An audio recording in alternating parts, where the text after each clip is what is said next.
সূরা ফুরকানের ভিতরে বলেন, ফাউলাইকা ইউবাদদিলুল্লাহু সাইয়্যাতিহিম হাসানাত ওয়া কানাল্লাহু গফুরার রহিমা। আমার আল্লাহ বলেন, আমি আল্লাহ রাব্বুল আলামিন মানুষদের ভাগ্য পরিবর্তন করে দেই। বাদদালা ইউবাদদিলু তাবদীলা, আমি আল্লাহ পরিবর্তন করে দেব ওই বান্দাদের জীবনী কি দিয়ে? যখন কোনো বান্দা সারাটা জীবন গোনা করে, গোনার সাগরে হাবুডুবু খায়, এই বান্দা তার জীবনে যখন তওবা ইস্তেগফার করে আমি আল্লাহর দিকে রুজু হয়, আমি আল্লাহর দিকে ফিরে আসে, আমি আল্লাহ কি করি?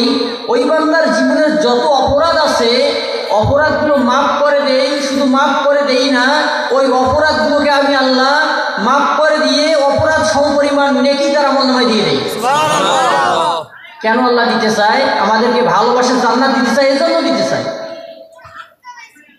আল্লাহর নবী বলেন, এই দুনিয়ার কোনো মানুষ যদি খারাপ কাজ করার নিয়ত করে, কাজটা করে নাই, কিন্তু কোনো গুনাহ ফেরেশতারা লিখতে পারবে না।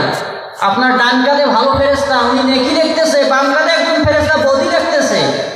যদি বাম কাঁধের ফেরেশতা বদি স্মরণ করে তো ওই বান্দা একটা গুনাহ করবে, গুনাহটা না করা পর্যন্ত যদি লিখতে চায়, ডান কাঁধের ফেরেশতা যেটা নেক লেখে, এই ফেরেশতা বলবে একটু দাঁড়াও, গুনাহটা লেখিও না, যেহেতু গুনাহ এখনো করে নাই।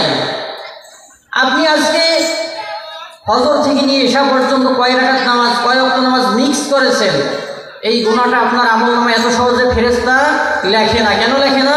এশা পর্যন্ত আপনার টাইম, যদি আপনি আবার আদায় করে নেন, কিন্তু আপনাকে নেক কাজ করার সুযোগ আল্লাহ দেয়। কোনো বান্দা নেক কাজের নিয়ত করলে সঙ্গে সঙ্গে একটা নেকি দেয়, শুধু নিয়ত করলে একটা নেকি, কয়টা নেকি।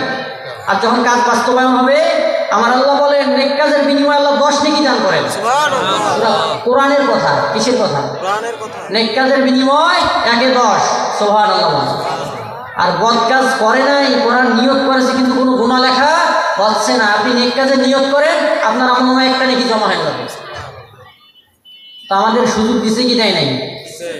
আচ্ছা, আপনারা বদরগঞ্জের মানুষ, সকলে জ্ঞানী গুণী মানুষ, আল্লাহওয়ালা মানুষ।